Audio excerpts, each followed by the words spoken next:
Hey guys, today we are going to be analyzing the first episode of Season 5, Evolution, as well as discussing all of my thoughts and theories that I took away from this episode, and let me just say, I knew this season could start off with a bang, but that was insane. And so as always, before we get into today's video, be sure to subscribe so you never miss the tea on the show you love. Now, let's get into it.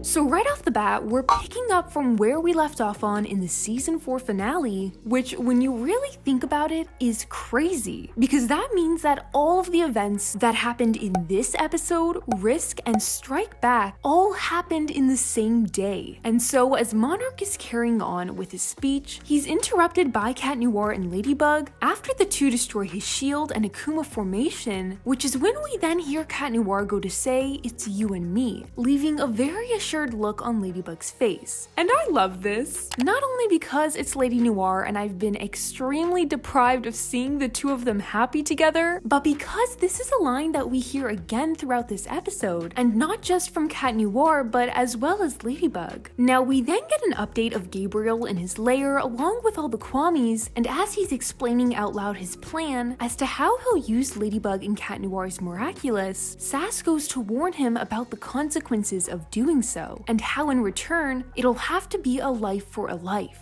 in order to remain the balance of the universe. If Gabriel were to make the wish and state that he'd wish for Emily to have never used the broken Miraculous, Adrian would be that life in return for Emily's. However, if the plan fell through this episode that Natalie suggested, and Monarch was able to successfully leave the drive which contained the information on how to repair the broken Peacock Miraculous before Emily used it, then Adrian would have been okay, because in this case, there'd be no wish made, and it'd only be a matter of going back in time, which too is risky and has its consequences, but likely wouldn't serve the effect of lives being traded. And so the first time around we see Natalie trying to let Gabriel know about her new idea, he completely ignores her and jumps on board with his own without thinking anything through, ultimately causing major consequences he'd later on have to face. And so while Gabriel has now unified Nuru and Fluff, the chase through time has now begun,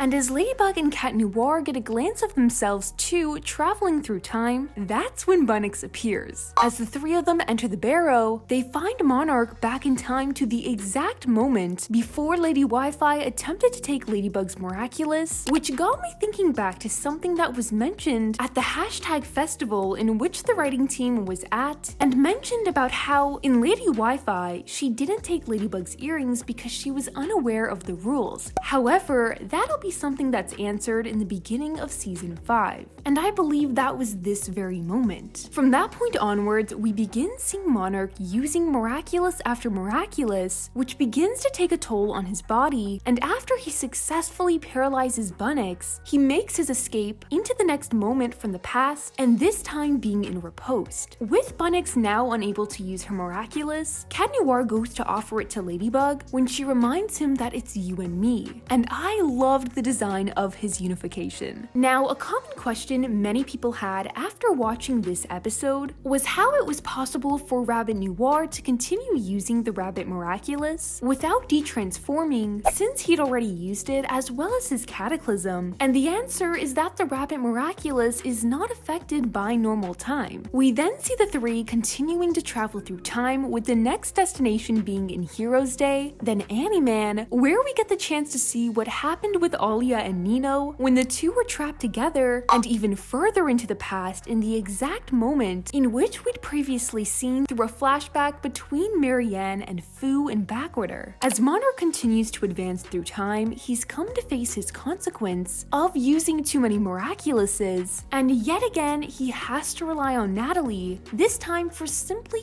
feeding the Kwamis, so that he can continue recklessly running off, but it isn't until then does he actually actually listen to Natalie and realize there's a simpler way. Meanwhile, back in the past, we can see that Ladybug and Rabbit Noir have now met up with Fu, and this moment felt so unreal because this means that all along, Fu knew he'd eventually meet them. And so after the two retrieve the dog Miraculous from the past in order to use it against Monarch, yet another unreal moment unfolds, one in which many of us have been waiting for, and that being of Alex getting the Rabbit Miraculous. While she doesn't get it immediately in this moment, Ladybug explains to her that after she retrieves the Rabbit Miraculous, by using the dog Miraculous, she'll end up keeping the Rabbit Miraculous in order to protect it from Monarch. This next scene actually made my eyes all watery, and it's of Alex's dad showing her some of the photos she'd sent to him and how they'd stay in contact, since now Alex wouldn't be able to return to the present time until Monarch was defeated. And so with Candy Girl now on the hunt with Ladybug and Rabbit Noir, the first thing she'll need to do is touch the Rabbit Miraculous just before Monarch uses the power of the dog Miraculous to take it back from Ladybug in this very moment. After successfully doing that, the three of them head back in time to Heroes Day, where they wait for the next phase to commence, which would all rely on whether or not Monarch would fall into Ladybug's trap, which he did. Immediately, Candy Girl fetches the Rabbit Miraculous, and after unifying both Bark and Fluff, hops into the barrow just in time. And you guys, I was literally holding my breath during that scene. And so with both future and present Alex now having possession of the Rabbit Miraculouses, and Gabriel being forced to return back to his lair as he's demanding Natalie to help him create a new plan, she completely goes off on him. Since the season 4 finale, it's become more and more obvious that Natalie is really catching on to the fact just how far over Gabriel's starting to go, and has been going for a while now, and how in a case like this, where he had the perfect opportunity to fix the past so that neither Emily or Natalie would get sick, he chose the heroes and his obsession with the miraculous. And the funny thing is, while he's over here having a full-on breakdown,